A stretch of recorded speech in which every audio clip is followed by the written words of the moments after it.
Buen día a todas y todos. Hola, ¿cómo están? Buenas tardes. Espero que hayan tenido un excelente fin de semana.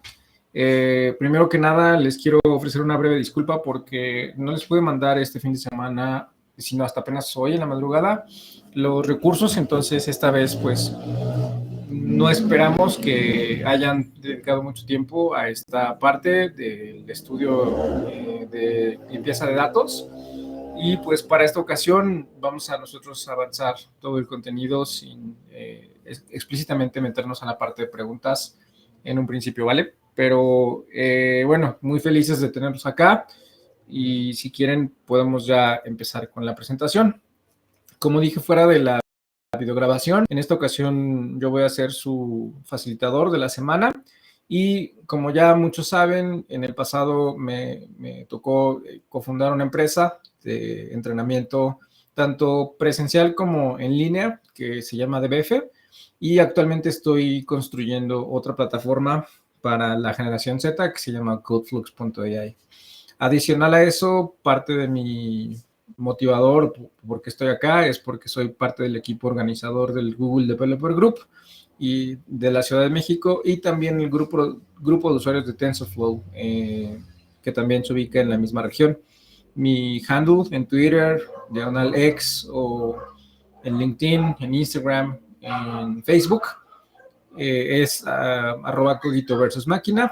Y si tuviera que contarles tal vez 4 cosas relacionadas a mi experiencia profesional o porque considero que es interesante escuchar lo que tenemos para esta sesión, pero facilitada por mí, es que hace ya cerca de 12, 13 años, para ser precisos, en 2009, 2010, empezamos, bueno, ya tiene más de 12 años, por lo menos 15. Junto con otros amigos empezamos, así como empezamos el GDG o reactivamos el GDG aquí en la Ciudad de México. Me tocó ser parte del equipo organizador de otro GDG que se llamaba Android Titlán. Me parece que ya está inactivo, pero por muchos años se transformó en la comunidad más grande del mundo de programadores y programadoras Android, y eso pues invariablemente me invitó a participar con algunos proyectos, sobre todo de entrenamiento y de aplicaciones móviles, la oficina regional de Google, aquí en Google México. Mucho antes de que inauguraran las oficinas, que eso fue como por el 2016, 2017. Y en el 2018, DBF, la empresa en la que trabajaba en ese entonces, participó en un programa de aceleración llamado Google Accelerator, donde el enfoque era en Machine Learning, porque todos en ese momento, por lo menos a nivel interno en Google, veían muy claro que la nueva gran ola tenía que ver con el tema de la inteligencia artificial. Entonces, desde 2018 a la fecha, he estudiado de manera autodidacta, ya sea a través de papers, de cursos como lo que vamos a ver para el día de hoy, de Kaggle, y libros, tópicos relacionados a la inteligencia artificial, el aprendizaje automático, aprendizaje profundo. Y en 2021, fue que tuve la suerte de trabajar en un programa ya un poquito más estructurado, con una rigurosidad académica del programa de maestría de Stanford mismo, que fue un certificado profesional. Tuve la fortuna de participar en 5 cursos, desde un curso básico a Deep Learning, y algunas otras herramientas, procesamiento de lenguaje natural, LU, que es comprensión del lenguaje natural, que son diferentes, digamos, áreas de conocimiento aplicadas a la creación de agentes que pudieran simular digamos, la sapiencia humana. Y en 2023, mi último gran esfuerzo dentro de DBF fue trabajar en el lanzamiento de una escuela de programación, pero basada en América Latina, pero con impacto y trascendencia en los latinos en Estados Unidos, que para darles una idea, pues el mercado latino en Estados Unidos es 4 veces más grande que el Producto Interno Bruto de todo México. Entonces, y ellos siendo nada más, por ejemplo, en México, 40 mexicanos, 40 millones de personas, 45 más o menos, pero ellos tienen la capacidad de compra de todo el país completo por pues la diferencia, disparidad tan grande que hay de salarios mínimos y la posibilidad que hay de poder producir valor económico en Estados Unidos versus países de América Latina, ¿no? El Gran Sur, the Big South, como normalmente suelen llamar en literatura económica. Eso fue de septiembre a diciembre. Estuvimos 3 meses lanzando este programa y nada, creo que con esto ya les doy un poquito más de contexto y ya hablando específicamente de cómo se ve la agenda de este programa, más o menos así es como estamos tratando de ofrecer el contenido. Curiosamente, en Kaggle, Data Cleaning está mucho después de Introducción a Machine Learning y Machine Learning Intermedio, lo cual me parece raro, porque Data Cleaning se puede complementar muy bien con nuestra clase pasada, que fue una introducción a Pandas. Ya justo conforme vayamos entrando a la lección de hoy, vamos a darnos cuenta cómo el proceso de limpieza de datos se da con las herramientas que ya te ofrece Pandas para poder, digamos, ir midiendo e ir reconociendo qué tan puro es la set, ¿no? Para esta ocasión, como la semana pasada tuvimos algunas consistencias y nos tomó un poquito de tiempo avanzar en la parte de los datasets, en esta ocasión ya los descargué de antemano y ahorita les voy a mostrar de dónde los descargué. Resulta que Kaggle tiene su propia, digamos, sección para poder descargar el contenido y replicar las libretas. Entonces, de hecho, las libretas, los ejercicios los pueden descargar también. Si quieren leerlos en su entorno de desarrollo local, también pueden. Pero aquí, pues, la idea fundamental de este grupo de estudio es que se lleven tanto la libreta como la presentación para poder replicar el conocimiento, ¿cierto? Entonces, bueno, el día de hoy vamos a ver limpieza de datos. La próxima semana vamos a ver si tiene características o series de tiempo. Pero ya el fin de semana el detalle es lo que hay que estudiar, porque si bien es cierto, el aprendizaje automático o incluso intermedio son dos tópicos que pues, son los que nos motivan. Lo que es muy importante reconocer es digamos,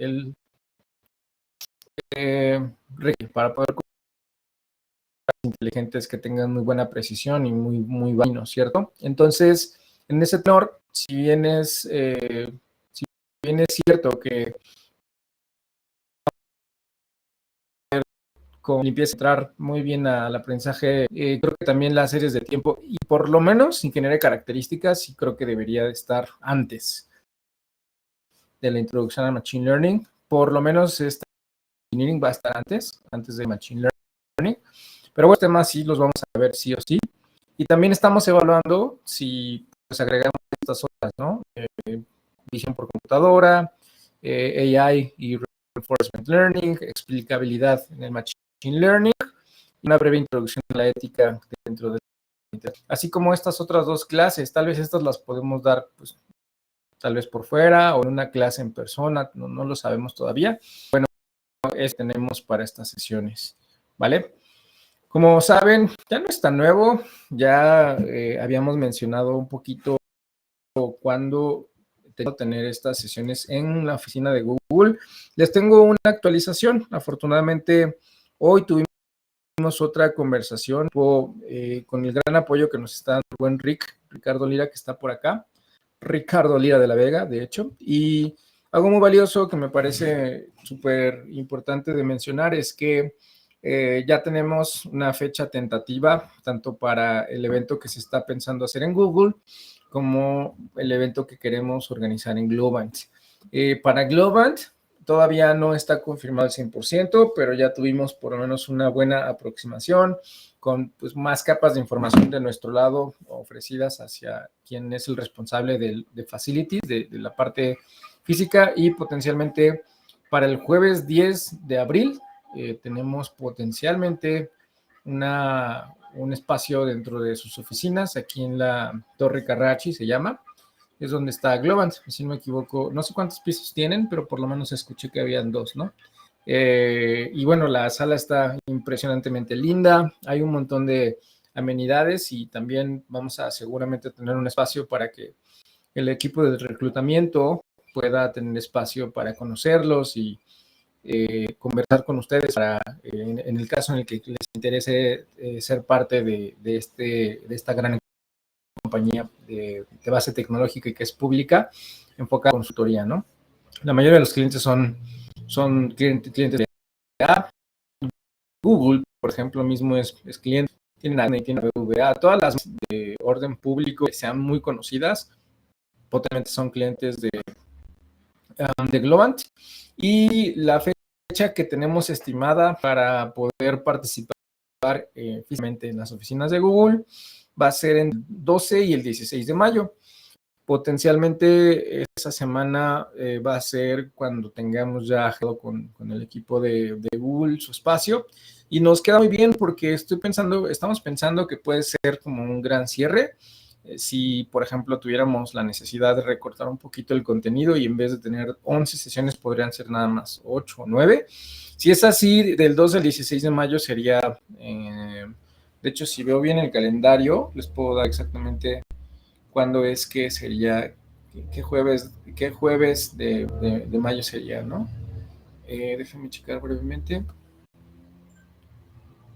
Cerramos esto y si lo hacemos del 12 al 16 de mayo, sería el jueves 15. De hecho, es un buen día, es un número pitagórico. Entonces, chance, si se hace el jueves 15 de mayo, va a ser un buen momento para todas y todos de poder conectar, tener un espacio para reunirnos y sobre todo celebrar nuestro proceso dentro de las oficinas de Google, pasándola padre, ¿no? Entonces, miren, justo en 10 minutos va a empezar la charla del buen Yo Soy Malva en las oficinas de Wizeline. También Wizeline es una buena opción, pero no hemos tenido la suerte de poder conectar con ellos. Y bueno, por lo pronto ya por la premura y el tiempo que ya lo tenemos encima, pues seguramente nos vamos a quedar nada más con Globant y con Google, ¿vale? Ahora, ¿cómo se ve la sesión? Bueno, les decía que para esta ocasión no vamos a poder estar específicamente, o sea, por el tiempo que nos tocó justo en la madrugada del día de hoy, les mandé la lista de recursos y las grabaciones de la clase pasada, pues seguramente no hubo tanto tiempo como lo ha habido en otras ocasiones. Entonces no tenemos problema con que no hayan tenido la oportunidad de estudiar, pero lo que sí es que vamos a tener espacio para atender discusiones técnicas, si hay algún comentario, si hay alguna duda. Incluso la vez pasada, tanto Yari como otros compañeritos por acá, compañeritos y compañeritas, nos ayudaron y nos dieron feedback sobre qué estaba mejor. De hecho, me acuerdo de Alex Magay, de Ronnie, que nos estuvieron dando feedback de dónde estaba el error y por qué estaba fallando.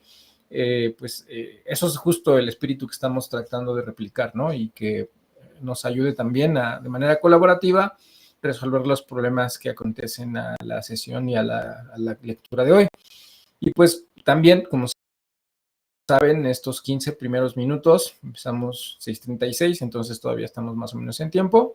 Vamos a tocar base de manera regular, si tienen alguna duda, si tienen algún comentario, y justo eso nos invita a la parte de preguntas y respuestas, que tampoco veo mal que no hayan dudas, ¿no? Pero ya saben, aquí el espacio está abierto. Si tienen algún comentario, pueden abrir su micrófono.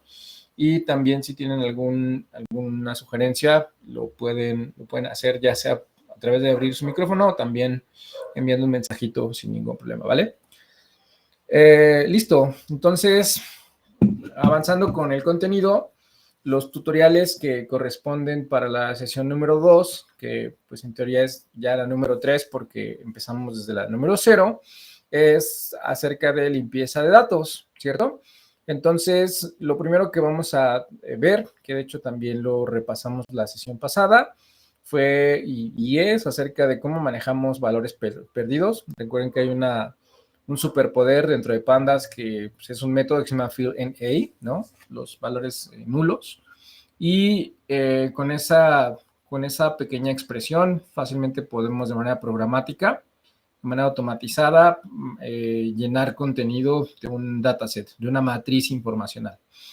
Después, el tutorial número 2, vamos a ver brevemente estas definiciones de scaling and normalization. Lo puse en español, escalado de un dataset y normalización. Las dos técnicas son importantes, sobre todo Para efectos de cómputo, es decir, para hacer más eficiente el tiempo de respuesta de una, digamos, del análisis de un dataset y la normalización, sobre todo para poder tener una distribución gaussiana o una campana de Gauss, lo que típicamente se le conoce, ¿no? Con el objetivo de poder encontrar patrones en un dataset y obviamente deshaciéndonos de todos los valores que pudieran causar entropía. O sea, todos los outliers los removemos y nos quedamos nada más con una distribución normal para entender ahí patrones de coincidencia, ¿no?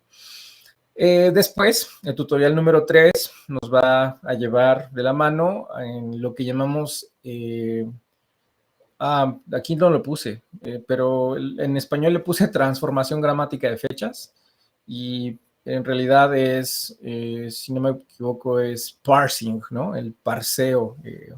Suena muy raro, por eso lo puse en español, aunque también en español pues lo hizo mucho más extensa la expresión, pero el parsing de fechas es muy importante porque típicamente cuando tienes un dataset que contiene ciertas fechas, piensen que tienen una hoja de cálculo, por ejemplo, una hoja de cálculo que represente los registros de los participantes de las últimas 3 sesiones del club de estudio, de los 3 clubes de estudio. Entonces, seguramente si se registraron en cierta fecha y existe la columna de fecha, dependiendo de cuando se descargue el archivo CSV, puede guardarte los tipos de datos como objetos, valores numéricos, ¿cierto? Y muchas veces, si queremos hacer análisis de series de tiempo, como lo platicábamos al principio cuando estábamos viendo la agenda de todo el curso, pues resulta que para en semanas o en días necesitamos hacer esa transformación, ese parsing de las fechas, ¿no?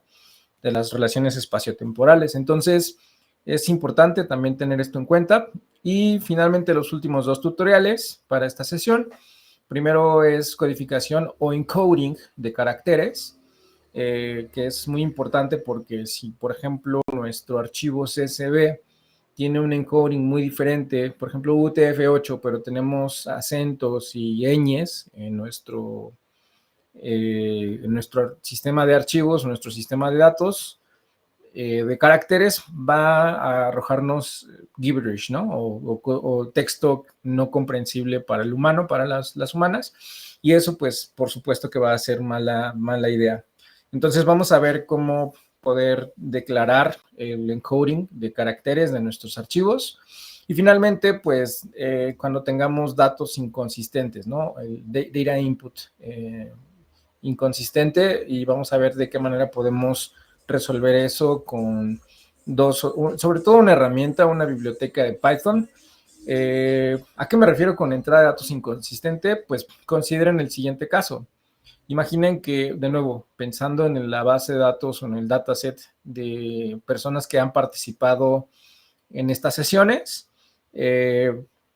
puede que un día, por ejemplo, mi amigo Ricardo Lira de la Vega utilice su correo, o bueno, utilice su nombre como completo, Ricardo Lira de la Vega, o puede que en otra ocasión haya hecho un input de Rich de la Vega, ¿no? Entonces, si hay una inconsistencia, siendo la misma persona, pero que haya usado 2 nombres diferentes, vamos a tener, digamos, el dataset va a representar que hay dos personajes diferentes, cuando en realidad es el mismo hacker que conocemos, ¿no? Entonces, en ese sentido, lo que hace esta herramienta, creo que se llama Fusil, no estoy muy seguro, pero utiliza como un algoritmo para poder determinar, es que no sé si sea lógica difusa, pero tiene en el nombre Fusi, nada más que no me acuerdo el nombre de la biblioteca, y esa biblioteca per se viene más adelante, lo tenemos ahí guardado, si quieren de hecho lo podemos ver ya mismo, aquí en la sección número 5, solo para poder darles exactamente la información que necesitamos, ¿no? Fuzzy Matching, para poder encontrar inconsistencia en los datos, ¿no? Entonces, el Fuzzy Matching nos permitiría, en teoría, poder ver, por ejemplo, aquí tenemos el caso particular, el ejemplo que viene en la libreta de Python. En el ejercicio es se está muriendo mi memoria RAM. No sé si alcanzaron a ver eso, pero me avisó que la memoria RAM está muriendo. Por ejemplo, aquí vemos South Korea en dos, es el mismo objeto, es el mismo estado-nación, pero quien insertó este dataset, en algunos casos le puso un espacio para hablar de Corea del Sur, y en algunos otros utilizaron sin espacio, pero representa exactamente el mismo lugar, ¿no? Entonces ahí es donde tenemos que buscar la manera de, por medio de fuzzy matching, saber si estamos hablando del mismo objeto, ¿no? No siempre, y eso es como que un arma de doble filo, porque no siempre nos va a ayudar y no siempre va a resolver el problema, pero por lo menos nos va, en términos de escala, si tuviéramos un data de 500,000 operaciones, va a ser muy conveniente utilizar fuzzy matching, ¿no? Entonces, bueno, como recomendación, ya tienen en el chat un pin con la presentación y la libreta de Python. Entonces, mi sugerencia es que idealmente ya pudieron abrir esa libreta. De cualquier manera, yo ya se las había compartido para que pudieran tener acceso a la información y sobre todo pues a los ejemplos. De nuevo, lo que hice para este caso, para esta ocasión, fue con ChatGPT-4 Omnight. Le dije, aquí tengo yo mi tutorial, las lecciones y los tutoriales y los componentes de conocimiento que vamos a abordar. Ayúdame a construir ejemplos, ¿no? Esto es tratando de abonar a nuestro conocimiento de la libreta y de los ejercicios que tenemos para la clase de hoy. Adicional a eso, como ya cargué, digamos, no solo me encargué de... miren, no solo me he encargado de correr la libreta para probarla y ver si no había algunos detalles como lo hubo la semana pasada, sino que también ya pude cargar los archivos CSV, que son muy importantes para poder evitar nos estamos ahí parados mucho tiempo, ¿no? Aquí, por ejemplo, pueden ver justo la sección número 5. No, déjenme ver. No me acuerdo, creo que es el ejercicio número 2, el tutorial número 2 que utiliza este archivo que se llama catalog.csv, ¿no? Entonces, lo que ustedes tendrían que hacer nada más para poder cargar estos archivos es entrar en la pestaña, aquí le dice Data. Aquí en Data les va a aparecer diferentes maneras de consumir esta información. Una de ellas puede ser, bueno, pueden ocultar el árbol, pero lo ideal es pues vean más o menos de qué tamaño. Este no está nada chiquito, son 1.2 gigabytes, entonces potencialmente no es tan buena idea. Pero si le pican ahí en Download, les va a dejar descargar archivo y después ya con el archivo en su computadora, nada más se vienen acá, de este lado, y arrastran el objeto, ¿no? De esa manera, o le pueden picar aquí en subir un archivo para esta sesión. Ese es el único detalle que hay que tener en cuenta. Miren, de hecho ya lo desconectó, ¿no? Justo, miren, eso está padre, me dejó volver a conectarlo y me dejó los mismos archivos. Entonces eso está muy bueno, pero si tuvieran que desconectar el runtime y eventualmente volver a entrar desde cero, sí les sugiero que utilicen su carpeta, sus archivos locales para poder cargarlos. La próxima sesión espero que podamos hacer justo en la entrada, justo cuando empezamos con nuestros scripts, les voy a compartir un pequeño ejemplo de cómo tal vez lo subimos en Google Drive o en GitHub, y desde Google Drive o GitHub cargamos los archivos cada vez que ejecutemos esta libreta de Python, ¿no? Pero ya por lo menos esta vez, si nosotros corremos todo el runtime, no tenemos ningún error, y además ya podemos correr los ejemplos que vienen en nuestra libreta, nuestros ejercicios de Kaggle, ¿vale? Entonces, regresando aquí en la sección del tutorial número 1, siendo las 7:02, yo creo que podemos terminar 7:45, si les parece bien, en donde hayamos quedado, ¿no? Porque me acabo de dar cuenta, subiendo los videos de YouTube de la clase pasada, de las clases pasadas que yo participé, estamos tomando de 1:42 a 1:45, y si bien es cierto que me encanta, no quiero tomar mucho de su tiempo y me gustaría que también, pues, días como estos, que es un jueves, puedan dedicar también de manera asíncrona tiempo y energía para trabajar por su propia cuenta, ¿va? Entonces, así se ve un poquito la sesión del tutorial número 1 cuando manejamos valores perdidos. Primero es con el punto describe, el método describe de pandas.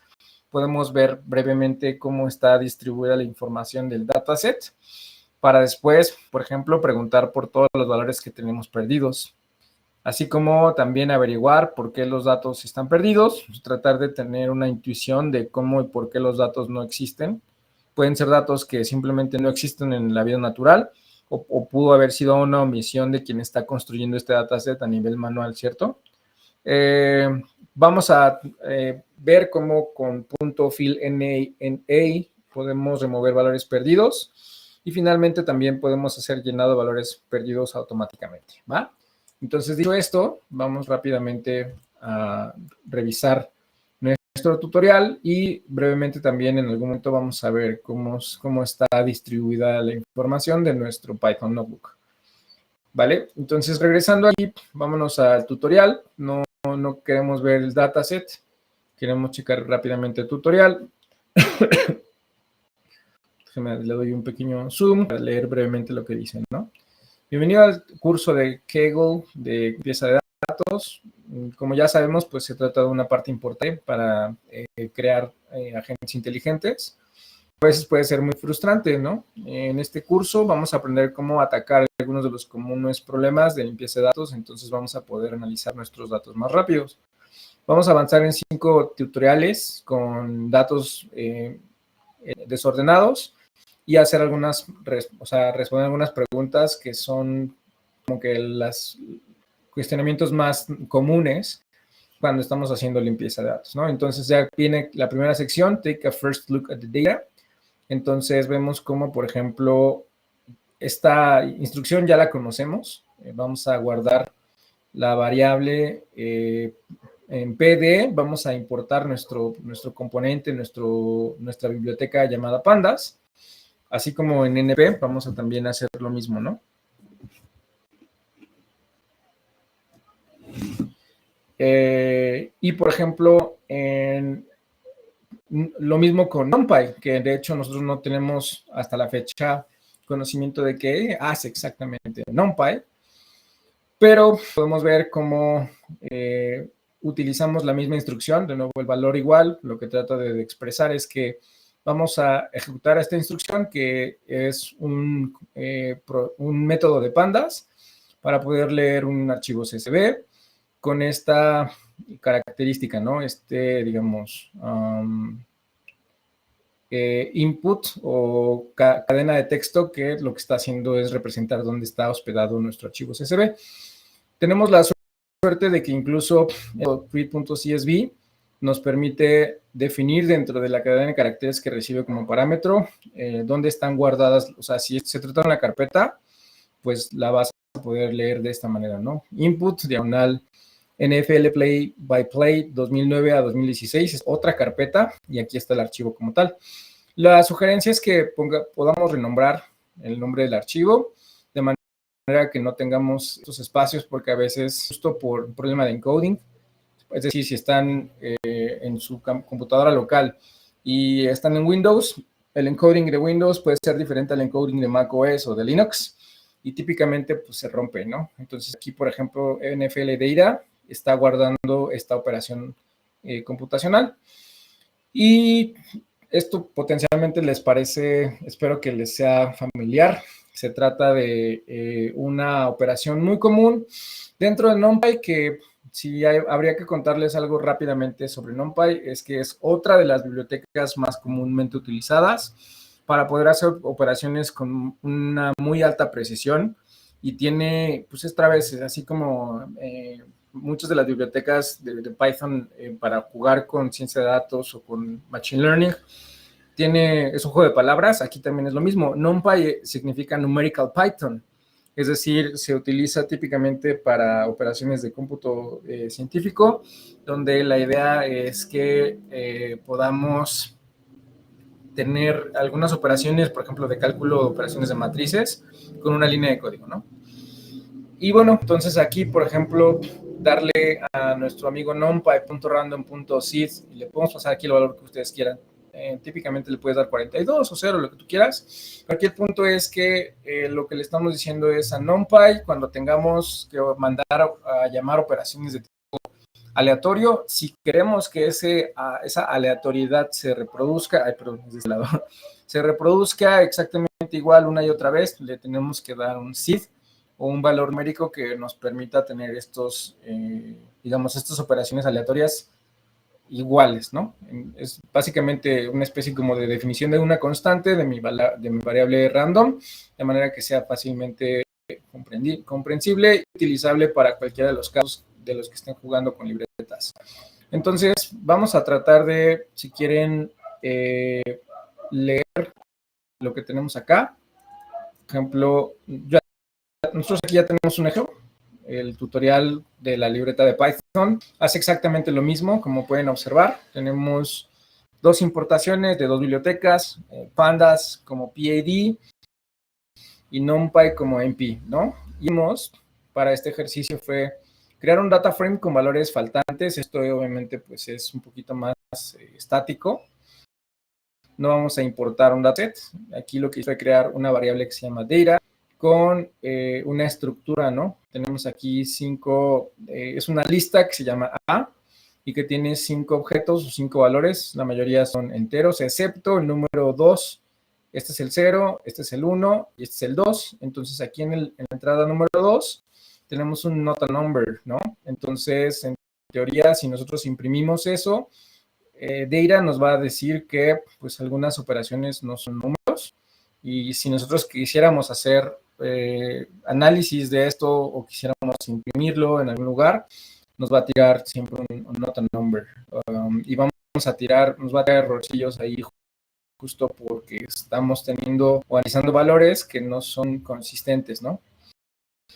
Entonces, aquí, por ejemplo, podemos decirle a DataFrame que transforme con la variable pandas.dataframe y le paso el dataset. Entonces ya lo que estoy haciendo aquí es poder ver el dataframe.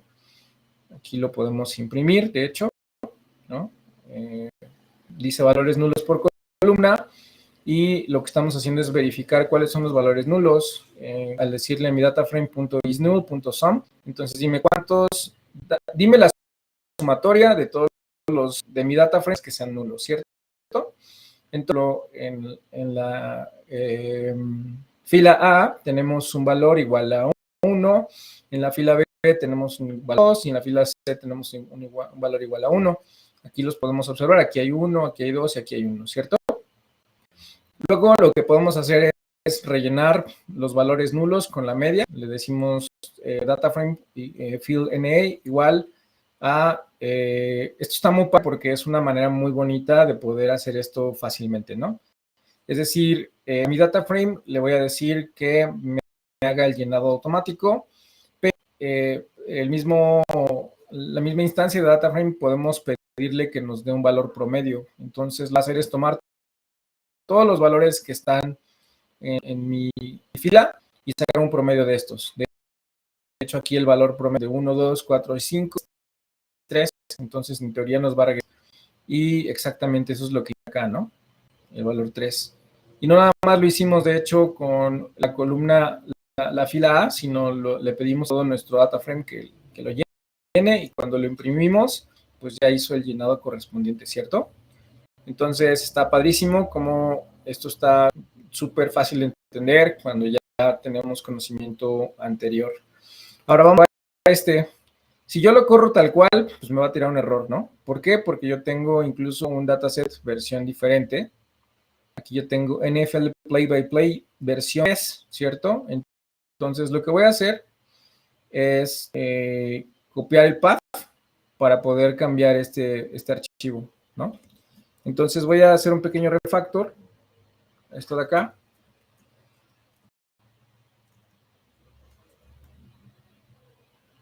Ay, estoy pasando, perdón.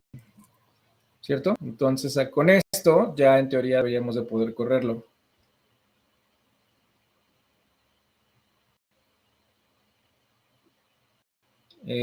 Cuando aparece aquí este elemento de espera, lo que está diciéndonos es que está pensando, ¿no? Nuestro pequeño script. pero como pueden ver ya pues nos tiró de entrada, y ese es justo lo que estábamos buscando, ¿no? Que una vez que, disculpen, una vez que leemos el archivo que se llama en este caso muy particular, datos de la NFL, tal cual es el nombre de mi variable, y la operación que va a ejecutar es de pandas, léeme el archivo CSV y que se encuentra en content, que pueden ver aquí, si yo no paso la ruta absoluta va a tirar errores, pero sabiendo que lo que hice fue copiar en la ruta, pues va a crearme una carpeta o va a hacerme saber que se encuentra este archivo play by play de 2009 a 2016, versión 3, dentro de la carpeta content, ¿no? Y ya cuando lo ejecuto, me está dando un warning de tipo de datos, es decir, de la columna 25,51 tiene tipos mezclados. Si nosotros podemos darle dtype para poder importar o setear low memory igual a false, y de esa manera pues lo que hace es analizar todos los datos que tienen por ahí, tipos de datos mezclados, ¿va? De hecho es lo que viene aquí, justo no sé si alcanzan a ver, pero este es el output que me ejecuta mi archivo, o si lo corriéramos directamente aquí desde Kaggle, ¿no? Desde Colab. Entonces, dice, lo primero que hay que hacer cuando tenemos un nuevo dataset es darle un vistazo a un poquito de cómo va. Esto te permite ver que se ha leído correctamente y te da una idea de qué es lo que está pasando con los datos. En este caso, vamos a ver si hay algunos valores perdidos, los cuales van a ser representados con la palabra reservada NaN, que significaría not a number, o known, en este caso es un valor de nulidad, ¿cierto?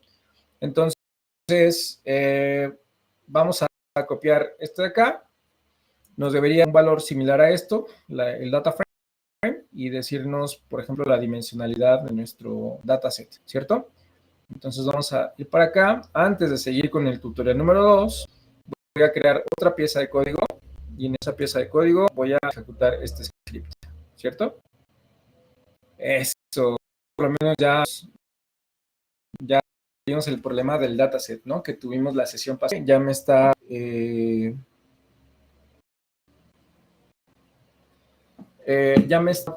dando esta información de, por ejemplo, leyó el archivo y me está dando un warning, pero no solo eso. Cuando yo le pregunto por el head, ¿se acuerdan que podemos nosotros pasarle aquí un parámetro? Por ejemplo, si yo le digo, imprímeme el head, va a imprimir los del 0 a 5, ¿no? O si le digo que nada más me imprima 3 valores, también lo puede hacer, ¿cierto?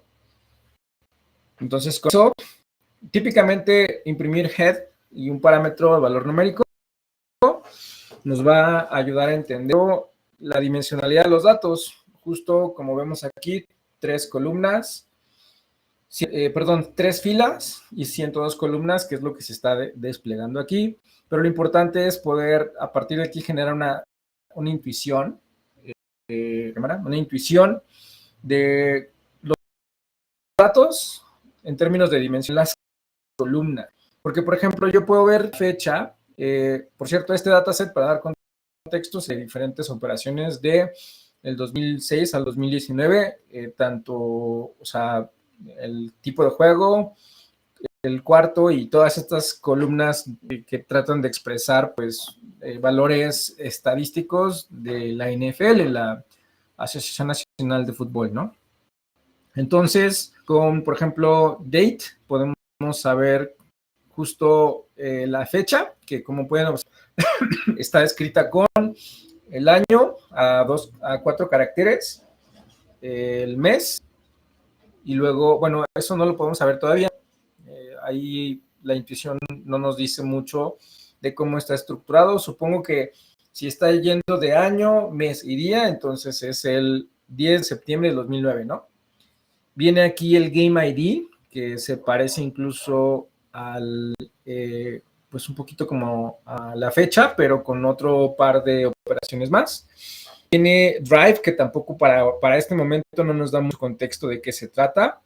El cuarto, el down, el tiempo, el time under, time sex, son un montón de operaciones, ¿no? Como vemos, son 102 columnas, o sea, el dataset está bastante amplio y podemos ver aquí como no nada más son valores numéricos, sino que aquí tenemos strings u objetos y tenemos valores de tipo flotante, ¿no? Además de eso, tenemos un montón de nota number. Aquí, por ejemplo, en esta misma operación, tengo varios nota numbers, como por ejemplo el down, el Jack EPA, que no estoy muy seguro qué significa, y cuando no sepamos, aquí esto es un buen caso interesante, ¿no? Cuando no sepamos qué está pasando en términos de las columnas o qué tratan de expresar, lo que típicamente hacemos son dos opciones. Vamos y preguntamos directamente por la persona que construyó este dataset, o típicamente un buen dataset o un buen diseño de una base de datos para entrenamiento también contiene su diccionario de datos. Entonces, en el diccionario de datos sería nada más buscar Jack EPA y fácilmente saber qué es lo que trata de expresar. Por otro lado, también la otra opción, eso es lo bueno que tenemos en Kaggle, que si nos vamos aquí a los datos, podemos rápidamente ver no solamente los valores numéricos, sino incluso unas pequeñas gráficas para saber cómo está distribuido todo el conjunto de dataset, ¿no? Incluso, si no me equivoco, por ejemplo, timesex, segundos que faltan en el juego, en el tiempo del juego, ¿no? Vamos a ver si... Creo que este está un poquito más chiquito. Game ID. Aquí aparece una... No sé si se alcanza a ver bien, pero, por ejemplo, Game ID trae una llavecita aquí, que lo que quiero pensar es que, así como en el diseño y análisis de bases de datos relacionales, pues tenemos también una llave primaria o el identificador único de juego, ¿no? Si quisiéramos representar esto con cuál es el identificador que no va a ser repetido para ninguno de los componentes en esta base de datos, pues debe ser seguramente Game ID, ¿no? Porque pueden haber muchos juegos el mismo día, o pueden haber 4 cuartos, ¿no? En diferentes juegos, pero lo que lo que representa unicidad, pues es el ID del juego, ¿no? Entonces, regresando acá, vamos un poquito más para abajo. Yo creo que me sentiría muy cómodos porque veo que son 7:20 y, por ejemplo, nos quedamos nada más viendo este primer tutorial y luego le damos una vista de ave a la última de los tutoriales, pasando por los títulos y viendo un poquito las operaciones que tendríamos que hacer, ¿no? Pero chéquense cómo, por ejemplo, ya pasamos esta sección, la pregunta inmediata siguiente es como de, sí, pues parece que sí hay algunos problemitas y valores perdidos, ¿no? La pregunta es, ¿cuántos? O sea, ¿cómo me aseguro de saber qué estrategia seguir cuando tenemos datos que están vacíos o que están nulos? Entonces, para eso podemos hacer una operación, como lo tenemos acá. Vamos a hacerla solamente para poder saber exactamente qué procede, ¿no? ¿Qué estrategia deberíamos seguir para esta limpieza de datos? Recuerden, si tenemos valores nulos, nuestro algoritmo va a tener pues la fuente de verdad sesgada y eso siempre va a ser algo muy malo, ¿no? Por ejemplo, aquí lo que estoy haciendo yo, obviamente, pues, es copiar y pegar de la libreta del tutorial de Kaggle, pero lo que viene ahí en el pequeño como documentación es obtener el número de valores perdidos por columna. Entonces, mi operación matemática lo que está haciendo es tomar mi dataset, va a preguntar por todos los valores nulos y por favor súmamelos, ¿no? Y me va a hacer, esto me lo va a mostrar en nuestra variable missing values count. Y para eso, después, si quiero saber cuántos valores hay, lo que hago es ver el número de valores perdidos en las primeras 10 columnas. Entonces, en fecha, no hay valores perdidos. En GameID, Drive, Quarter, tampoco. En Down, hay un montón de valores perdidos. O sea, hay 54,218 valores perdidos. Ahí, por ejemplo, lo que típicamente hacemos para poder determinar si vale la pena en una columna eliminar valores perdidos y perder, por ejemplo, no sé, la mitad de nuestro dataset, puede ser analizar si 50% más 1 tiene valores perdidos. Si es mayor a la mitad, entonces no habría que borrarlos o eliminarlos. La estrategia sería más bien llenarlos con una técnica que se llama imputación o inferencia, es decir, voy a tratar de inferir cuál es el valor que está perdido en función de los, digamos, filas que hay arriba y filas que hay abajo, para poder tratar de llegar a una conjetura, ¿no? Parece que, pues en este caso, en este dataset, el objeto down, time sex, time give y side of field de las primeras 10 columnas, parece que está roto, ¿no? Entonces, ¿qué tendríamos que hacer? De hecho, aquí, si se pueden dar cuenta, la diferencia o por qué radica aquí hay 61,000 operaciones versus nuestro ejemplo de 54,000, es que nosotros cargamos e importamos la versión número 3, no la versión 4, que parece ser la versión más nueva, ¿no? Si cargamos la versión 4, entonces seguramente nos va a dejar este valor como el final, ¿no? Y pues justo aquí el tutorial dice, sí, pues la verdad sí se ve como un montón, ¿no? Entonces tal vez sería muy útil ver qué porcentaje de valores en nuestro dataset estamos perdiendo para darnos una mejor idea de la escala de este problema. Entonces aquí lo que hacemos es una operación matemática para sacar un porcentaje. Esto lo voy a igual copiar y pegar aquí en mi libreta. Y ahorita les explico qué hace. Primero lo corro. Vámonos, aquí ya se rompió. Dice, es que saben que, bueno, ahorita lo checamos, solo déjenme les explico qué es lo que hace de acuerdo a lo que acá. Lo que hacemos es, como decíamos, usarle valor igual. Lo que está haciendo es asignación de una variable en un espacio de memoria. Estamos creando la variable celdas totales igual a numpy.product. Y lo que está pasando como parámetro es mi dataset y la forma de mi dataset, ¿no? Y después estoy viendo cuántos valores totales hay perdidos. Entonces lo que hago es missing values count, que es mi objeto de arriba. Acá, ¿cierto? Y hago la sumatoria. Entonces con eso, en teoría, ya debería de podemos operar o crear una operación matemática para saber qué porcentaje está perdido. En este caso, lo que estoy haciendo es decirle, dame todos los valores perdidos, los voy a asignar en esta variable, y la operación matemática es los valores perdidos totales versus las celdas totales por 100, para sacar de todas las celdas el número de porcentaje de valores perdidos, y voy a imprimir el porcentaje, ¿no? En este caso, sí nos arrojó un 24.87, y en esto particular, que es la versión 4, dice que casi un cuarto de las celdas en este dataset están vacías. Entonces, en el siguiente paso, si queremos darle una revisión o una vista una vista más cercana a una de las columnas de valores perdidos, y queremos asegurarnos que qué podría estar pasando, ¿no? Déjenme entonces ahora ver aquí qué es lo que nos está diciendo.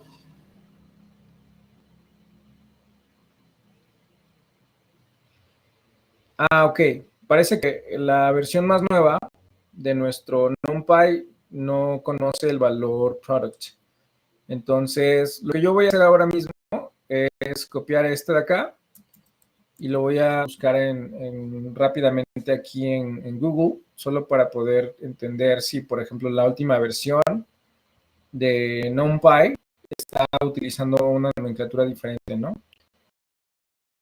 Bueno, aquí el usuario está usando MLflow. Perdón, me voy a meter a ver rápidamente y hacer troubleshooting. Idealmente no debería volvernos a ocurrir, pero bueno, ese es el problema del live coding, ¿no? Que de pronto la versión más nueva de mi NumPy no es la versión que está corriéndose en los tutoriales de Kaggle, por lo tanto, pues va a ser un problema.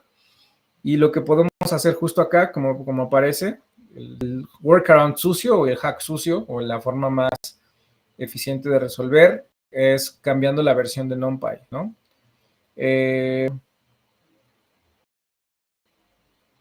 Solución acá.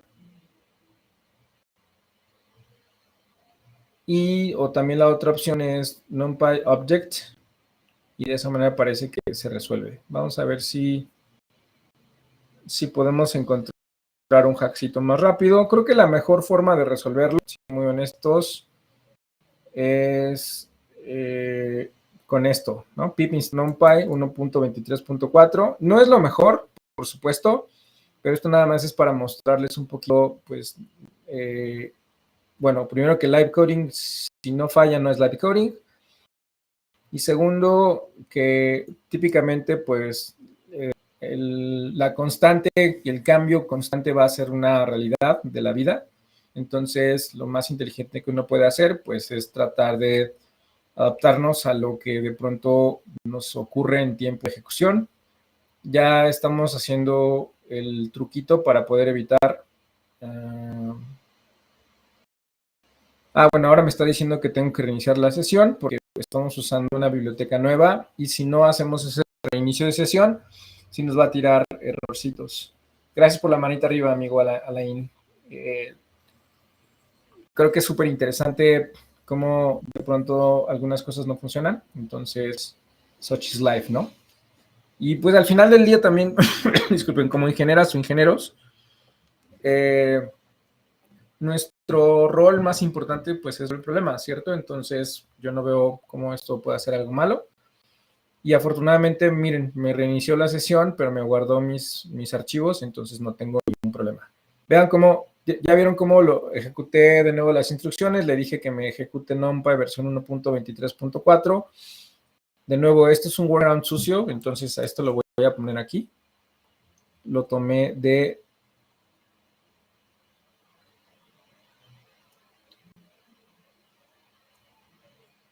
acá, ¿no? Entonces lo que voy a hacer es, para que todos sepamos que está medio sucio este hack, ¿no?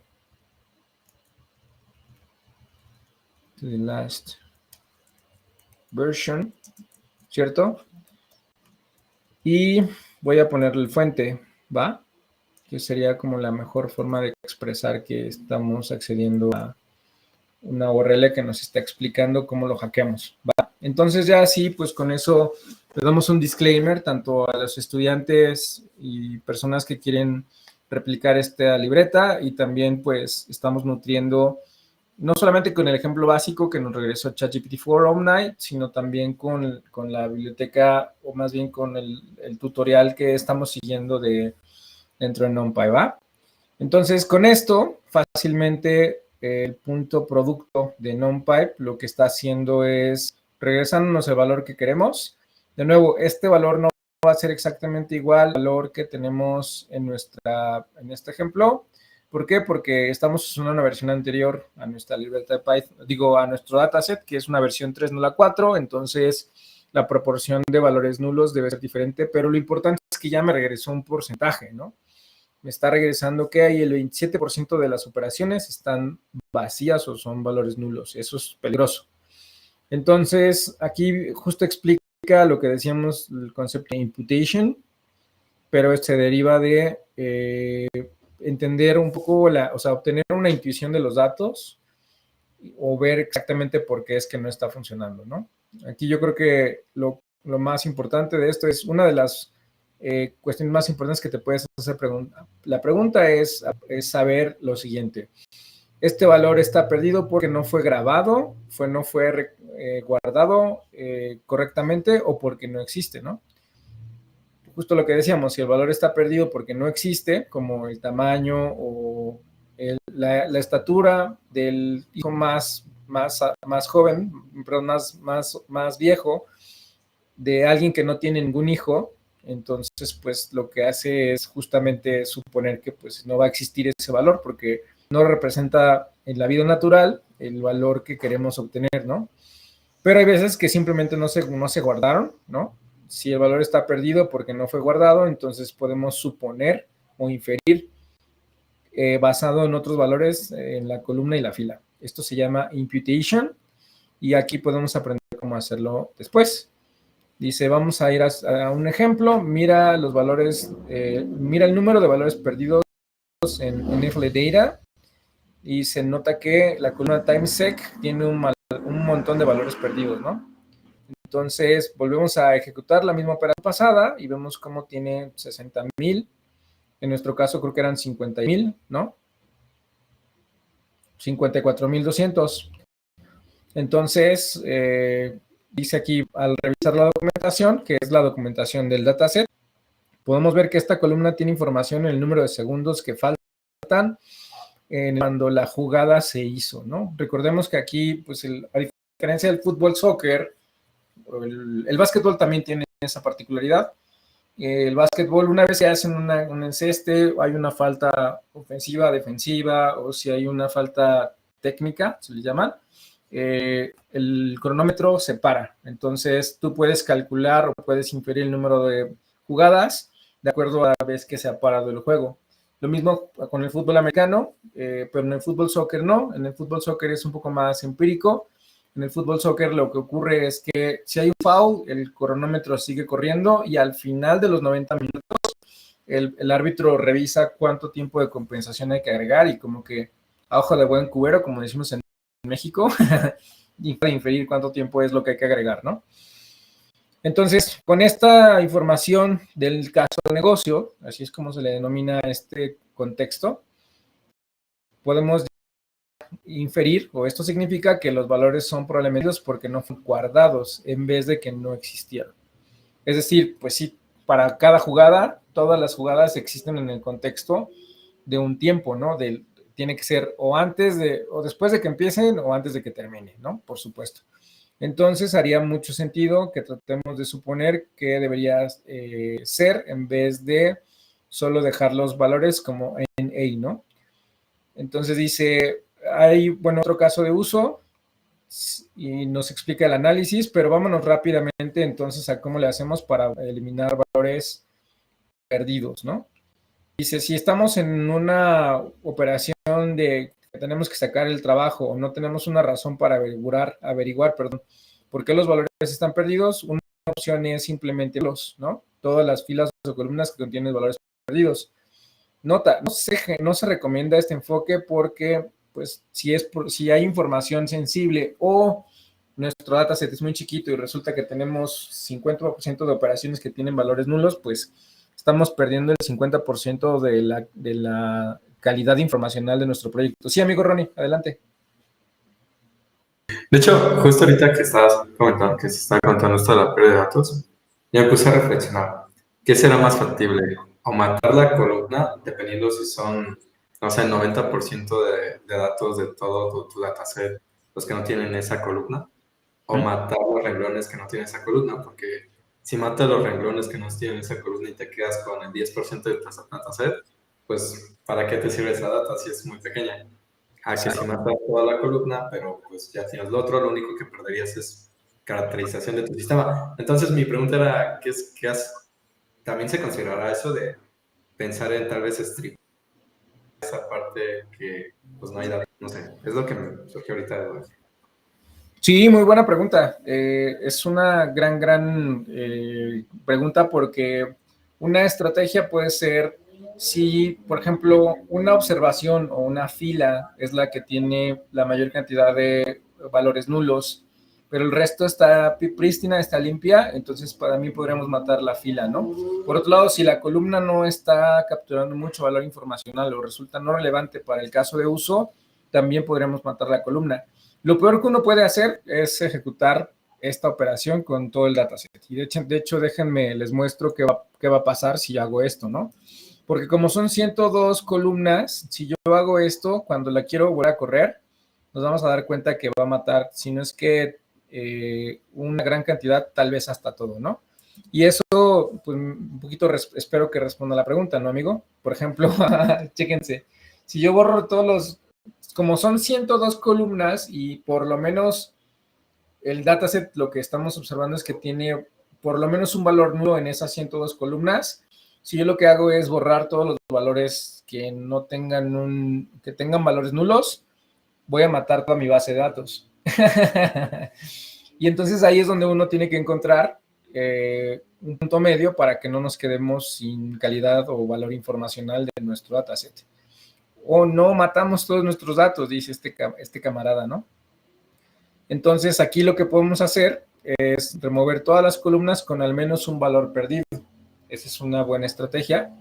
Si lo hacemos así, entonces podemos tal vez obtener mejor resultado que lo que tenemos actualmente, ¿no?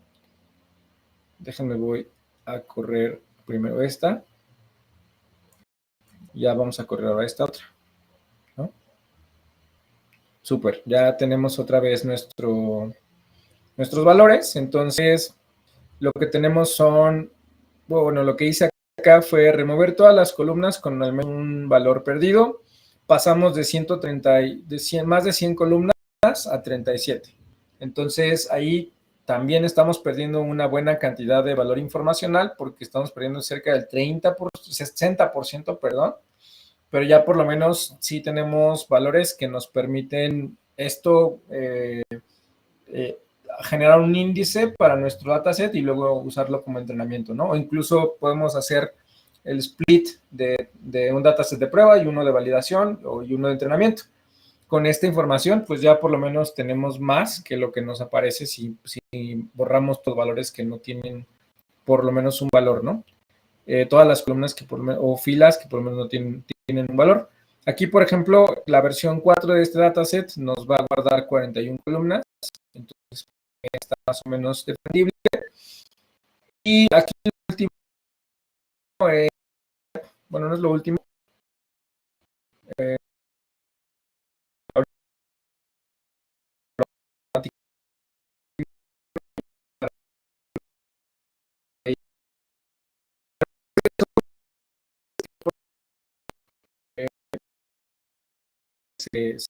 Se borraron.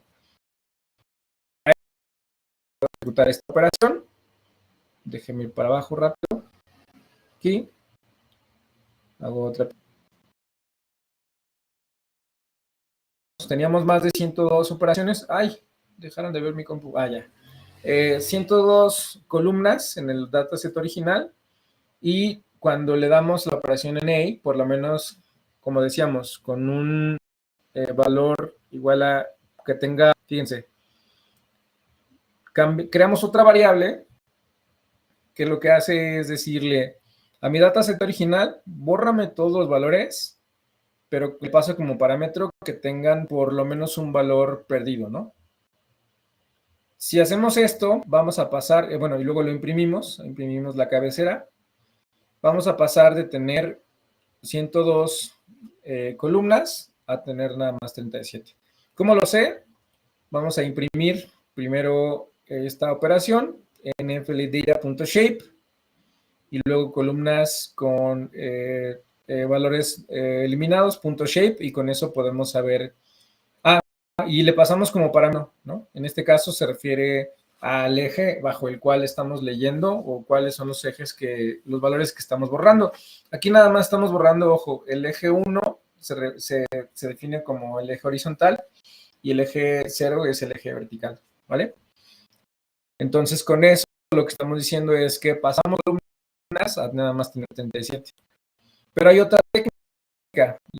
Ya con eso podemos potencialmente ir cerrando. Sí, de hecho, esta es tal vez la última, vamos a revisar. Lo que dice aquí es encontrar todos los valores que están perdidos. Para la siguiente pieza estoy obteniendo una pequeña subsección de los datos de la NFL. Entonces va a imprimirlo bien. Entonces lo que hacemos es otra vez copiamos este script. Hacemos otra pieza de código y ejecutamos esta instrucción, ¿no? Aquí lo que tenemos es, pedimos por ejemplo, creo otra vez el símbolo igual, trata de expresar es que estamos operando o creando una computación, una operación de compu y el resultante lo vamos a guardar. Entonces, mi dataset de la NFL .log con estos tres parámetros, que de hecho está un poquito rebuscado. Híjole, se dejó de ver. Ya. Lo que está diciendo de log es obténme todos los valores tanto en ancho como en alto, pero nada más quiero, digamos, como segundo parámetro estos dos objetos, o sea, el EPA y el season, ¿no? Entonces podemos ver cómo me está haciendo un subconjunto de todo mi dataset de nfl.data. Nada más imprímeme la cabecera de, por ejemplo, en este caso creo que son 5 operaciones, pero pero que contengan estos dos valores, ¿no? De DA y hasta season. Este 2 puntos lo que está diciendo es, así como en un ciclo for, lo que está tratando de expresar es el principio y el fin de una iteración. Entonces, cuando tú le pasas ningún valor, 2 puntos, ningún valor, lo que estás diciendo es todo el universo completo, ¿no? Y acá, que es la pieza inicial de mi nuevo subconjunto de NFL Data. Pero cuando estoy hablando del final de esta lock, vamos a ver si quieren qué significa lock. Changos, a ver, vamos a ver. Aquí vamos a preguntar a mi documentación de pandas, porque no me ayudó mucho mi documentación de Python, ¿no? Dice, accede a un grupo de filas y columnas por etiquetas o un arreglo booleano. Entonces, lo que dice es que, vamos a ver el ejemplo práctico.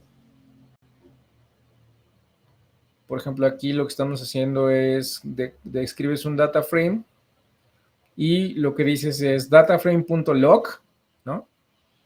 Viper. Entonces, lo que estoy haciendo es, a mi data frame nada más encuéntrame o localízame para que podamos tener ahí este mnemónico y se guarden en nuestras cabezas. .log es localize y le pasas un parámetro, ¿no?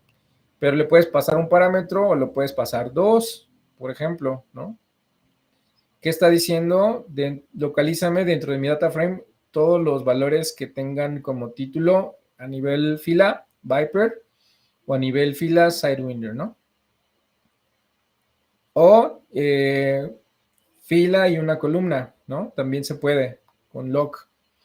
O también podemos pedirle, como les decía, un límite, ¿no? De cobra a Viper y en columna max speed, ¿no? Entonces, todas estas, digamos, definiciones o declaraciones de nuestro objeto pandas nos permiten crear esta operación. Cuando la imprimimos, pues tenemos estos objetos. Empieza de EPA hasta, creo que, season, ¿no? Como lo estamos definiendo acá, ¿cierto? Es un subconjunto más chiquito de mi dataset, ¿no? ¿Y esto para qué sirve? Bueno, vamos a ver más adelante que lo que hacemos es utilizar fillNA para poder llenar valores perdidos en un data frame por nosotros. Una opción es especificar qué queremos de los valores que se van a utilizar para reemplazar el nota number. Y aquí, por ejemplo, en la siguiente operación, vamos a decir que nos gustaría reemplazar todos los nota numbers con un 0. ¿Cómo lo hacemos? Pues simplemente así, ¿no? Vamos a copiar esta pieza de código.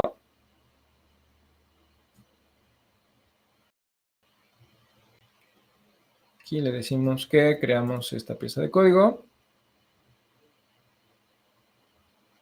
Entonces, veamos cómo operó, ¿no? Por ejemplo, aquí en el subset original, en en su observación número 0 tenemos un nota number y también en Jack EPA, ¿no? Cuando lo imprimimos, aquí ya tenemos valores igual a 0. Entonces, con eso le podemos decir a nuestro subconjunto de datasets de la NFL que me llene con este valor, ¿no? También podemos pedirle que nos llene un valor promedio, como lo hicimos anteriormente, y también funciona, también jala muy bien, ¿no? Vemos aquí como la operación es exactamente la misma.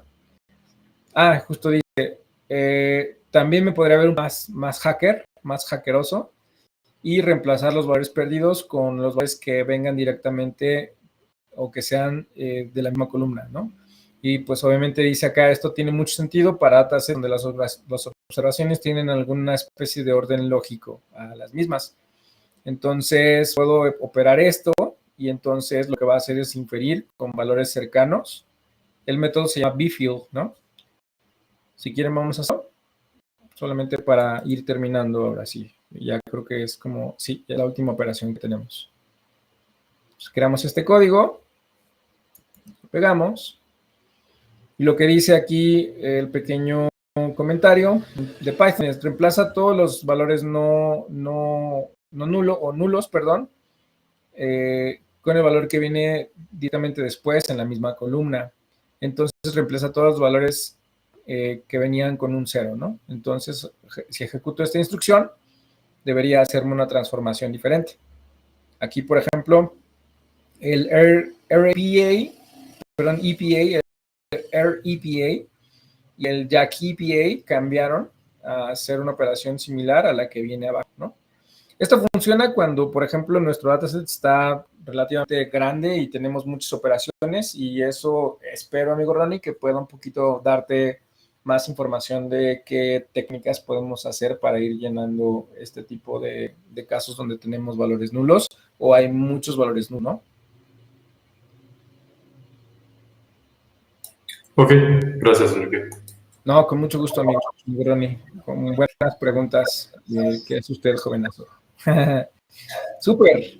Pues si quieren, entonces ya para cerrar, los últimos 5 minutos voy a dedicar a darle una vista rápida al resto de los tutoriales. Lo podemos hacer directamente desde aquí, desde nuestra libreta, porque ya, como mencioné, lo que hicimos fue ver estas operaciones, ¿no? Primero echar un vistazo, puede ser con head o puede ser con un punto describe, como nos platicaba nuestra camarada Yari. Podemos ver cuántos datos perdidos y sacar un porcentaje de los mismos, tratar de tener una intuición de los datos teniendo conocimiento del dataset que está tratando de modelar. Recuerden que un dataset lo que trata de hacer, como mi buen camarada Aristóteles haría, es vamos a tratar de encontrar valores promedios y tratar de tener una representación del fenómeno que queremos predecir con un conjunto de datos, y mientras más datos tengamos con mayor pureza informacional, pues mejor, ¿no? En este caso, pues vimos que el dataset de la NFL justo es buen ejemplo para la limpieza de datos porque tenemos un montón de datos perdidos y ya vimos unas cuantas técnicas para ya sea remover valores perdidos o hacer un llenado de valores perdidos, ¿no? Automágicamente, diría yo. Ahora, el caso del escalado y normalización, bueno, funciona muy bien en la biblioteca así voy a tener que irme a la libreta de Python, porque lo que me interesa de esta segunda sección, tanto del scaling como de la normalización, es que entendamos la intuición de por qué estamos haciendo lo que estamos haciendo, ¿no? Viene aquí, bueno, aquí vamos a utilizar otra biblioteca. Aquí ya estamos ya usando no nada más Numerical Python, sino Scientific Python, y es que vamos a utilizar la biblioteca Stats para poder acceder a ciertos valores estadísticos básicos, ya sabes, mediana moda y a lo mejor ciertos valores de percentiles, ¿no? Y también utilizamos para poder hacer el escalado algo que se llama min and max con esta biblioteca MLX Extend Preprocessing, y vamos a importar el scaling min and max, ¿no? Luego, una biblioteca muy chida para poder imprimir gráficos que se llama Seaborn, y vamos a utilizar la variable SNS para poder determinar y utilizar diferentes plots o impresiones. Y también otra muy popular que se llama Matplotlib, también es muy importante para poder hacer, por ejemplo una impresión de los datos con PPT. Estas bibliotecas las vamos a ver, si tenemos suerte de ver de visualización de datos, vamos a jugar un poquito con estos componentes, ¿va? Y bueno, la vieja conocida, numpy.random.seed, y le pasas como valor un número que ustedes quieran, ¿no?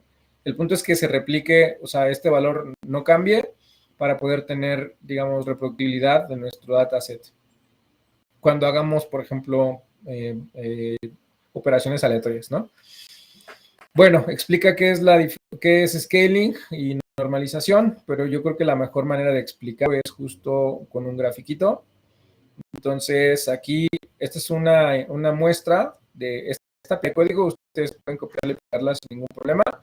Y con esto podemos ver, por ejemplo, que la manera o el objetivo del escalamiento o escalado es que, por ejemplo, tenemos valores originales y tenemos operaciones que son de carácter numérico enteros, ¿no?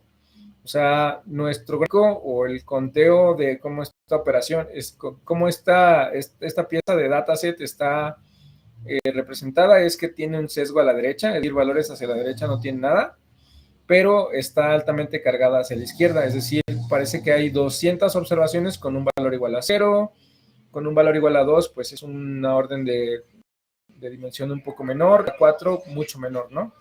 Al punto en el que valor es igual a 8, si acaso debe haber una o dos operaciones, en contraste con 150, casi 200, igual a 0, ¿no? ¿Qué es lo que estamos haciendo? Lo que queremos hacer es un escalamiento, un escalar, o valores, digamos, escalar los datos, porque tal vez nos funciona mejor transformar de valores numéricos hasta el número 8 en valores discretos, ¿no? O sea, de valores continuos a discretos, porque el máximo valor va a ser 1. Dado que el fenómeno es el mismo y la representación del fenómeno en el dataset es el mismo, lo único que estamos haciendo es, digamos, hacer el valor en proporción más pequeño para varios efectos, ¿no? Para efectos de, por ejemplo, entrenamiento de nuestro dataset, va a ser mucho más eficiente un dataset escalado, o donde los valores son más pequeños, a tener un dataset con valores numéricos más grandes como los enteros, porque si lo notan, pasamos de 8 a 1, entonces digamos que va a ser 8 veces más eficiente tanto entrenar un dataset con estos valores del lado derecho que del lado izquierdo, ¿no? Solo por decir una cosa. Y también hasta para graficarlos, pues digamos en términos de representación informacional con un gráfico es exactamente lo mismo. No ha cambiado el número, el conteo, lo único que cambia es la escalada hacia el eje de la X, ¿no? Y la normalización tiene otro interés, ¿no? Aquí lo que estamos viendo es cómo nuestra dataset original está sesgado a la derecha. Queremos normalizar, en particular, cuando lo que queremos hacer es tener valores que se parezcan más al fenómeno que estamos queriendo predecir o replicar, ¿no? Porque si bien es cierto, este valor es muy importante, muy interesante, cuando tengamos que, digamos, utilizar operaciones de carácter estadístico, por ejemplo, la media mediana moda, o sacar una distribución normal hacia la derecha o hacia la izquierda, aquí, o sea, aquí no nos es muy funcional, a diferencia de un dataset normalizado, ¿no? Aquí el dataset normalizado, como pueden observar, el escalamiento, digamos, los valores que cambiaron fueron de 0 a 8 en el eje de la X, pero el conteo sigue siendo el mismo, es decir, la frecuencia de 0, menos 1, etcétera, está en el orden de los 100. Lo único que cambió aquí es que la distribución nos va a permitir también considerar valores diferentes a 0, ¿no?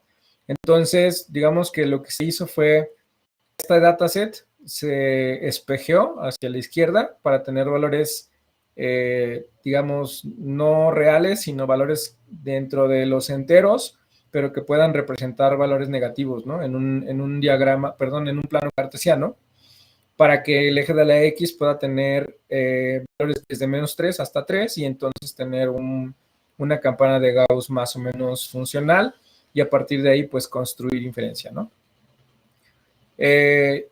Bueno, estoy viendo que ya ahora sí se nos está acabando el tiempo. Tengo yo un compromiso a las 8 en punto. Tengo que llamar a un camarada para que justo nos ayude a cubrir la próxima semana o ser tal vez un co-líder del AI Study Jam. Pero rápido me voy, ya estos unos 2 minutos en la parte de parsing, ¿no? Vienen aquí ejemplos muy breves. Por ejemplo, bueno, cómo importamos nuestro ambiente, cómo vemos los tipos de datos o las columnas, esto también ya lo vimos. Ya, para poder parsear fechas, ¿no? Aquí el truco, la parte valiosa es que los objetos de datos de esta naturaleza, todos son objetos o strings, entonces ahí tenemos que transformar un objeto de tipo string a un objeto entero para poder jugar con él y, por ejemplo, hacer este tipo de objetos, ¿no? Este tipo de impresiones. Ahí, creo que está hasta abajo. Por ejemplo, si lo que queremos hacer es imprimir la fecha del 1 al 30, pues si queremos saber la frecuencia de un fenómeno, tenemos que hacer un paso para que podamos transformar los valores que son strings a valores numéricos, poder meterlos a un plot, ¿no? A un gráfico de impresión. Déjenme ir rápido al otro tutorial, ya para ir cerrando. Por ejemplo, el 4. Hay, digamos, así como hay errores en la manera en la que graficamos nuestros objetos, porque pueden haber valores nulos, etcétera, también podemos hacer o necesitamos hacer un encoding específico. Al contrario, nos vamos a topar con esto que le llaman emoji bakey. ¿Qué es un Mojibeki? Pues cuando de pronto se nos olvidó un encoding y tenemos un acento, o por ejemplo el valor aquí, creo que lo que se utiliza es, el ejemplo práctico es el valor del euro. Le pasamos un encoding UTF-8 chin. Podemos encontrar con este tipo de objeto en el dataset y eso es peligroso, o algo así, Mojibeki, ¿no? Entonces, para evitar eso, empezamos a jugar con nuestro dataset, le pasemos el tipo de dato. Miren, por ejemplo, aquí, si nada más imprimimos el objeto sin UTF-8 o un encoding particular, pues va a utilizar el código ASCII que representa el símbolo de euro, ¿no? Aquí, pues justo lo que hacemos es decirle F8 y entonces cuando imprimimos este valor, sí nos permite verlo en lenguaje natural, ¿no? Si, por ejemplo, le decimos que lo imprima en ASCII, pues nos va a tirar errores. Y luego cuando hacemos la transformación, nos puede, por ejemplo, aquí, ya perdió el valor simbólico de lo que estábamos tratando de expresar. Entonces, ese es un grave problema que es resolver simplemente leyendo. Por ejemplo, hay veces que nuestro dataset puede tener caracteres que no son UTF-8. El ejemplo que viene aquí es de Project Starter de el 2016 en diciembre, ¿no? Si no hacemos este proceso propiamente, nos podemos meter en problemas porque de pronto el valor del dataset puede tener valores que no se puedan identificar, por ejemplo aquí. Entonces, para eso, pues lo que hacemos es un pequeño tratamiento. Se utiliza, como pueden ver, otra operación. En vez de decir load dataset, lo que hacemos es crear un flujo. Entonces, con estas dos palabras reservadas, le decimos que vamos a guardar o a ejecutar este archivo. Este RB lo que está diciendo es los permisos que vamos a utilizar para poder leer el archivo, que es R representa de lectura y B, perdón, representa binario. Entonces, usamos esta palabra reservada para poder decirle que vamos a leer el archivo crudo y el resultado va a ser, vamos a hacer una normalización de caracteres y detectar los primeros 10. Con esto lo que estamos tratando de entender es el encoding, ¿no? ¿Qué porcentaje de confianza existe para el encoding? Entonces parece que aquí hay un 73% de confianza, que el encoding correcto es Windows 1252, con únicamente los primeros 10 mapas de bits que vemos en nuestro flujo del dataset, ¿no?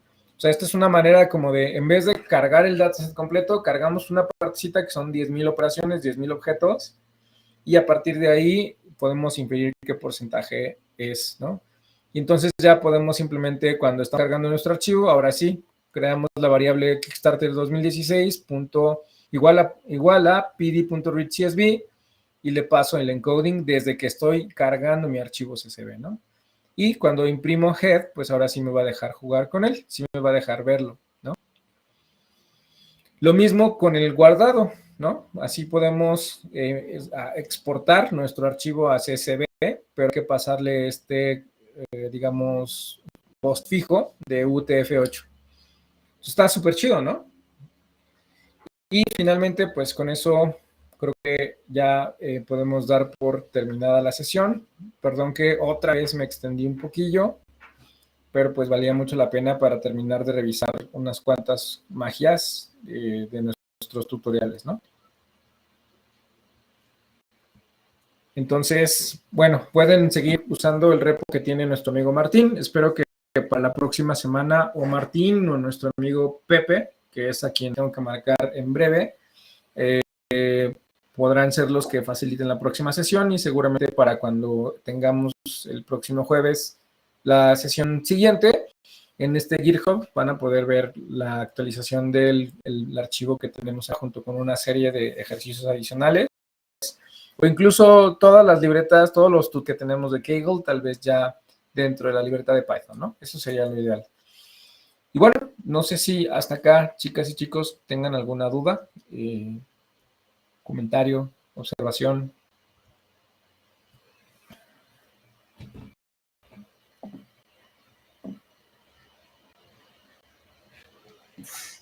De mi parte, no, Enrique. Vale, buenísimo. Todo bien. Todo bien. Va, gracias, chicos. Muy bien, pues creo que sí. Ay, creo que se está replicando mi vocecita. Perdóname. Gracias, bro.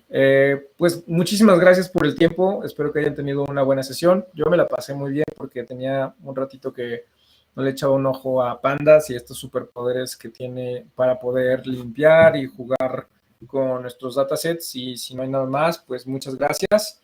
Nos vemos mañana. Espero que si les sirve de consolación, mañana tenemos otro Code Lab como el que vimos la sesión pasada. Entonces tampoco se preocupen mucho si no hubo chance de revisar el paper no está nada simple, son 46 hojas.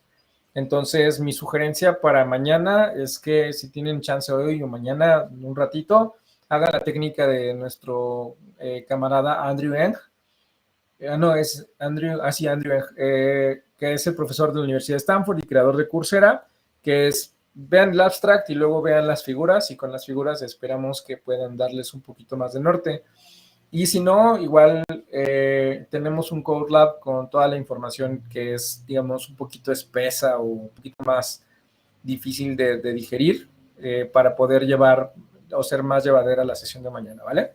Entonces, bueno, si no hay nada más, los esperamos mañana y también los esperamos el día sábado para el grupo de estudio de matemáticas, que esperamos que nuestro amigo Giovanni nos ponga otro buen Kahoot para divertirnos y cotorrear todas y todos. Bueno. No, gracias a ti, amigo Pablo. Nos vemos. Hasta luego. Chido, buena noche.